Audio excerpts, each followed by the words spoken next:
शास्त्र कहता है दूध चढ़ाने से घर में संतान की वृद्धि होती है, दही चढ़ाने से भगवान शिव के, अगर शिवलिंग पर हम दही चढ़ाते हैं उससे परिवार में प्रेम बढ़ता है। क्या बढ़ता है? प्रेम। फिर घी चढ़ाने से हमारे घर से रोग दूर होता है। शहद चढ़ाने से, भगवान शंकर पर जो शहद चढ़ाया जाता है वो चढ़ाने से घर में संपदा की वृद्धि होती है। और 5वें नंबर पर भगवान को शक्कर, खांड जो आप जानते होंगे, शक्कर आदि पिसी हुई चढ़ा देने से, शिव जी को चढ़ाने से हमारे घर के बच्चे जिद्दी नहीं होते।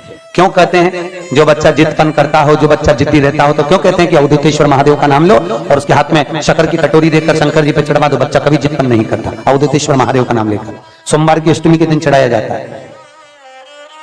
सोमवार की अष्टमी को शिवलिंग पर बेलपत्र चढ़ाना, जल चढ़ाना, इसका भी एक नियम होता है कि शंकर जी पर शिवलिंग पर जल कहां चढ़ाया जाता है। सबसे पहला जल अगर शंकर जी को चढ़ाने जा रहे हो तो शंकर जी के जो चरण है, जहां से पानी नीचे गिरता है, उसके सीधे वाले भाग पर, अपने हाथ का सीधा भाग, वहां जल चढ़ाओ। फिर जहां लेफ्ट भाग है वहां जल चढ़ाओ। जहां शंकर भगवान का शिवलिंग रखा हुआ है, 3रे नंबर का जल वहां चढ़ाना चाहिए। 4थे नंबर का जल भगवान शंकर के शिवलिंग पर चढ़ाना चाहिए। 5वें नंबर का जल ऊपर अगर जलाधारी लगी हो तो उसमें चढ़ाओ। नी हो जलाधारी तो भगवान शंकर का जहां नंदी बैठा है, नंदी का एक पांव ऊंचा रहता है, उस पांव के पास में जल चढ़ाना चाहिए। पांव जल जल जल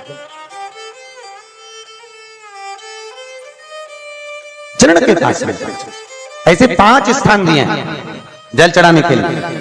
शिव जी का स्नान कितनी चीजों से होता है? 5 चीजों से। पंचामृत, दूध बोलते जाओ, दही, फिर घी, शहद, फिर शक्कर। क्यों कहते हैं जो बच्चा बार बार बीमार पड़ रहा हो, बार बार सर्दी हो रही हो, बार बार बीमार पड़ रहा हो, खांसी चल रही हो, बार बार हॉस्पिटल लेकर भागना पड़ रहा हो बच्चे को, छोटा सा अगर बच्चा है, 8 साल के अंदर बच्चा है और बीमार ज्यादा पड़ रहा है, तो आटे का दिया बनाओ, 4 बत्ती रखो, उसमें तिल्ली का तेल डालो, अवधूतेश्वर महादेव का नाम लेकर बच्चे के ऊपर से 21 बार उतारो और किसी चौराहे पर ले जाकर रख दो। जिंदगी में बच्चा कभी बीमार नहीं पड़ेगा, बच्चा स्वस्थ रहे, आनंद में रहे, आनंद में रहे, स्वस्थ की मूल। और वैसे भी प्रथम सुख, अरे बोलो तो, निरोगी काया। घर का प्रथम सुख निरोगी काया। व्यक्ति अगर धन की मूलता नहीं है, साहब पैसा अपनी जगह पर है, फिर निवेदन करता हूं, धन अपनी जगह पर पड़ा है। सबसे पहला है परिवार में सब स्वस्थ रहें, सर्वे भवन्तु सुखी। अगर घर में एक व्यक्ति भी बीमार पड़ा है ना तो मन नहीं लगता परिवार का। लगता है कि मन, कोई घर में बीमार पड़ा है तो मन का स्वस्थ। इसलिए राम जन्म से लेकर आखिरी समय तक सरयू में जब भगवान राम अपने शरीर को त्यागते हैं तब तक शंकर की शिवलिंग की आराधना करते हैं। भगवान कृष्ण अर्जुन से कहते हैं, अर्जुन तू जहां जहां जाए वहां मंदिर का निर्माण करना, शंकर की आराधना करना। पृथ्वी पर जिस जिस पुराने मंदिर में जाओगे सब पांडवों के बनाए हुए हैं, चले जाओ, केदारनाथ चले जाओ, भीमा शंकर चले जाओ, तुम्हें जहां जहां जाना है सब पांडवों के बनाए हुए। क्यों? बनाना होता तो कृष्ण के बनाते, पर पांडवों ने शंकर के बनाए, क्योंकि कृष्ण कहे थे शिव के बनाए। विश्वास होगा तो ये मेरा शिव, ये मेरा ओघड़दानी, ये मेरा महाकाल, ये मेरा विश्वनाथ, मेरा शंभो देने में कमी ना रखेगा, भरपूर देगा। और इतना देगा कि तुम्हारी झोली तो छोटी पड़ जाएगी, ये मुझे विश्वास है। तुम्हारी झोली छोटी पड़ जाएगी, अलमारी में नहीं रख पाओगे रे। बहुत ज्यादा तकलीफ हो रही है, कष्ट ज्यादा पड़ गया, शरीर में रोग ज्यादा आ गया, खूब तकलीफ भोग रहे हो, थोड़ा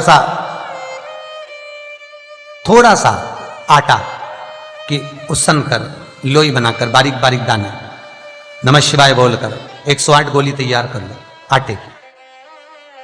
शंकर के मंदिर की चौखट पर बैठकर 21 बार उतार लो। किसी जलाशय में जाकर मछलियों को डाल दो, रोग मुक्ति होती है। 3 मित्र मनुष्य की जिंदगी बर्बाद कर देते हैं। मानव के जीवन को बर्बाद करने वाले 3 मित्र होते हैं। पहला थाली, प्रशंसा करने वाले, दूसरा थाली, होटल में खिलाने वाले, और तीसरा प्याली, मैखाने में ले जाकर पिलाना सिखाने वाले। गलत क्या कहा है? तीन मित्र मनुष्य की जिंदगी बर्बाद कर देते हैं। पहला ताली, दूसरा थाली, तीसरा प्याली। ये प्रशंसा करने वालों से दूर रहना। शंकर भगवान की कथा करिए कि मुझे सर्प क्यों प्रिय है, शंकर को सांप क्यों प्रिय है, क्योंकि वो विषधर है, क्योंकि वो विषैला है और विष उगल दे। एक बार मुंह से कह दे, और जो एक बार कड़क कह देता है, एक बार विष उगल देता है, फिर वो बाद में नहीं उगलता। एक बार कह दे। जिन माताओं के नेत्र में रोग होता है, नेत्रों से दिखाई नहीं देता, तकलीफ रहती है, आंखों से कुछ ना दिखे, तो अवधूतेश्वर महादेव का नाम लेकर शहद, शहद जानते हो, मधु, शहद मुख्य शिवरात्रि के दिन, 12 महीनों में जो एक शिवरात्रि आती है महाशिवरात्रि, उस शिवरात्रि के दिन थोड़ा सा शहद शंकर भगवान के शिवलिंग पर रात्रि को अगर 12 बजे चढ़ा दिया जाए और एक बेलपत्र चढ़ा दी जाए, उस शहद को निकाल कर लाया जाए, डब्बी में रख लो, शीशी में रख लो। उस शहद को आंखों में जैसे काजल लगाते हैं, प्रतिदिन 3 महीने तक लगातार नयनों में काजल की तरह लगाइए। नेत्र विकार मिटता है, आंखों की रोशनी बढ़ जाती है और आंखों से दिखना चालू हो जाता है। नयन विकार नहीं। सब्सक्राइब करें हमारा चैनल वास्तुक है। उसी में कहा है जैसे भगवान शंकर पर तुलसी नहीं चढ़ती, चढ़ती है क्या? नहीं, केवल वर्ष में एक दिन होता है जब भगवान भोलेनाथ पर तुलसी चढ़ती है, केवल वर्ष में एक दिन। कौन सा? वैकुंठ चतुर्दशी का दिन, जिस दिन भोलेनाथ पर तुलसी चढ़ती है और हमारे ठाकुर जी लड्डू गोपाल पर बेलपत्र चढ़ता है। उसको कहते हैं हरिहर मिलन। सब्सक्राइब करें हमारा चैनल वास्तुक है, बेल आइकन दबाएं ताकि आप अपडेटेड रहें हमारे हर एक वीडियो से। कितनी बजे चढ़ती है? रात को 12 बजे से लेकर सुबह 4 बजे तक बाबा भोलेनाथ पर तुलसी और ठाकुर जी को बेलपत्र। उसको उठाकर सुबह 4 बजे के बीच में शहद की शीशी में रख लो। जो बच्चा पढ़ने में कमजोर हो, विद्या में कमजोर हो, बुद्धि में कमजोर हो, उसको चटाना चालू कर दो। 1 महीने तक, जब एग्जाम का टाइम आए, 1 महीने तक लगातार चटाओ, बच्चा पढ़ने में होशियार हो जाता है। जो तुमने समझाया वो जिंदगी में भूल नहीं पाता है, उसकी विद्या प्रबल हो जाती है, विद्या प्रखर हो,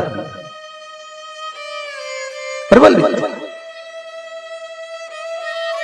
सब्सक्राइब करें हमारा चैनल वास्तुक है, बेल आइकन दबाएं ताकि आप। कौन से दिन चढ़ती है? जम के बोलो, वैकुंठ चतुर्दशी। श्री शिवाय नमस्तुभ्यं, श्री शिवाय नमस्तुभ्यं, श्री शिवाय नमस्तुभ्यं।